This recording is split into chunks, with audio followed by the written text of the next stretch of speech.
This is a Thursday edition of Ozarks at Large. I'm Kyle Kellums.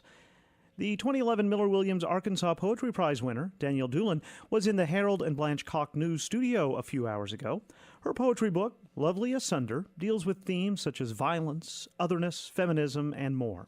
Ozarks at Large's Ithi Agnihotri Madolkar spoke with her about Lovely Asunder and asked her how she got started. I've always loved poetry. I mean, really, ever since I was very, very, very young. Mm-hmm. But I think that I probably started to study it more concertedly and more intensely when I was about a freshman in college. Mm-hmm. I took a class from Greg Gleisner, who at that time had just published, I think, 2 books, and it won the Walt Whitman Poetry Award and his second book, Singularity.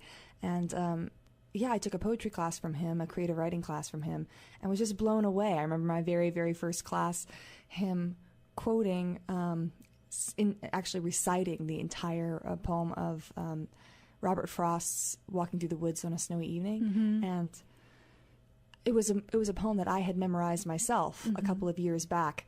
It was the very first time, I think, that I had kind of a model or somebody who I saw actually was a poet. He mm-hmm. wrote poetry. He mm-hmm. taught poetry. He wanted to talk, only about that. And it was so exciting. I thought, somebody could make a life for this thing that I'm crazy about.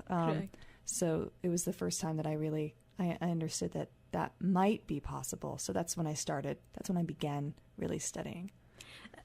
Now, there's a way that a poet sees his or her poetry. And then there is another way how audiences or a reader will perceive that poetry. Of course. How do you see your overall work? I like to think of my work as working in, a long lyric tradition. I don't know how much I'm necessarily speaking to some of the poets that I greatly admire. I mean, one is Frost, mm-hmm. that I'm kind of crazy about. One of the things that I took the title of the book from Gerard Manley Hopkins' The Wreck of the Deutschland. But when I was looking for the title of the book, I came across that the quote at the beginning of the book. Well, Lovely Asunder, Hopkins said of the hewn stars. He uses it to describe starlight, in this wreck of these 6 Franciscan nuns that drown in this terrible shipwreck. And it just seemed so perfect to me that his description of the stars were both lovely and asunder, that there's this kind of loveliness about the brokenness of it. And when I was thinking about the collection speaks a lot to, I think, women's experiences. And I was thinking about the ways in which there's a kind of either brokenness in the relationships of the people in this book, mm-hmm. Sometimes brokenness in kind of a disconnection between the women, or the way that they perceive themselves and the way that they are perceived in a socio-religious context. Mm-hmm. So, and I also, with the stereotype of women having always to be lovely. Correct.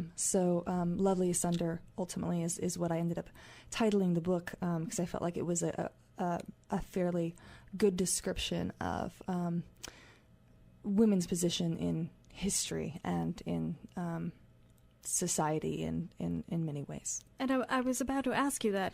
While reading the poetry, I came across a lot of themes like feminism and biracial roots. Mm-hmm. And I was wondering to myself that, do you really wanted to deal with these issues? Or was it just because, they're everywhere? They're a part of everybody's lives, especially women's lives. So was it just matter of fact? I would say yes. I mean, I certainly didn't sit down in any one of these poems and think, I'm going to write a feminist poem. Like, I didn't have, yeah. I really didn't have that in mind. I mean, I think I was out to capture an authentic experience. Mm-hmm. One of the things Frost says about poetry is that it puts a kind of parentheses around the continuous, the chaos of continuous living, and that's always what I'm trying to do. Take a particular moment out of life. And put it on the page. And it's not always autobiographical. I do have to say that. Mm-hmm. That's always a question that comes up about my poetry. But that I hope that there's a certain amount of authenticity in that. And me just being a person in the world, and also being a woman, clearly, in the world, some of it's just part of my my experience. You know, that's just my paradigmatic slant on things. Mm-hmm. Now, your work, it tends to be a little dark, where you kind of not focus. I wouldn't say you focus, but you have this place where you talk about the gray areas of life. Mm-hmm. But there's still this flicker of hope somewhere, I hope so. What is that place you go to when you're writing this stuff? That's an interesting question. Usually if I'm sitting down to write, I feel some sort of tug to begin with at a line, the sound of something. I'll be walking around or sitting down or looking out a window, and a phrase or an image will come to me, and then I just kind of feel drawn to sit down and keep going with it, to follow it through, to see where it's going. So I don't usually have like a plan when I'm sitting down to write. And I think that in the process of editing is sometimes where I find that glimmer of hope, though. I as a person, I think generally speaking, even though I am, drawn to the grotesque, to the dark, to the serious, I'm a fairly sunny person. And the other thing is, I feel that when writing about something as serious and or as tragic as are the things that I have to write about, the Asunders, that I always want, I think, to give not necessarily my reader, I mean, they're probably way back in my head, but myself some sort of something to work toward, a glimmer of hope or a glimmer of light, or because I just don't believe that most things in my life, have been so dark that there wasn't something good that came out of it. Sometimes, and perhaps this is my own creation of sort of narrative structures in my life to keep myself up. But I think that it's true of a lot of people that they feel that even going through some really terrible emotional trial will at least bring them some bit of light if they think about it, if they look for the light. Which is your favorite work in this book, Lovely Asunder? My favorite work in Lovely Asunder? Oh my gosh. I don't know. I'm not sure that it might be the first poem, Interrogation, and it might be because it came to me pretty automatically. It was fairly quick to write. I mean, I did edit, of course, and go through, but it happened actually when I was in the creative writing program at George Mason University, and that was kind of the first draft of this poem.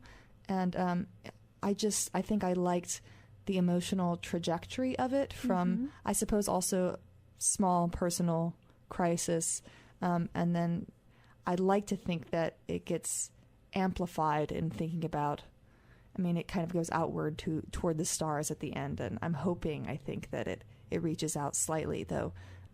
Could you read us a few lines? Yes. Well, I could read the poem if you... Okay. Absolutely. Okay. Interrogation. How did you get here in the wet garden on your bloody knees? And where is your mother's brown dress smelling of nickels and butter? Why is your father yelling from his bedroom window, and what of the gun? Why can't you untangle your ankles from the cucumber vines? How does it feel to press your small, hot cheek to their leaves? Can you hear the evening sprinklers start up like gossip over the dry lawns? Soon the whole world will be shining with lies. Doesn't that make it easier? Can you feel the tall pines leaning away, closing the clouds like white curtains? And the neighbors? Where is the old woman who always keeps one yellow eye on her nectarine tree? Why do you dream of finding the corpses? Why do your father's eyes fill up with blackness? And what of the gun? Why do you press your hand to your chest when he aims? Don't you know it won't keep him from shooting? And where is your mother's brown dress? Can't it hear you crying? Why won't it come home? When his bullets pierce the tree instead of your body, can you sense your face going suddenly calm as the scent of the neighbor's lilac drifts toward your pulse in the garden and hangs itself over your head, as if it had prayed for you all of its life and finally found you.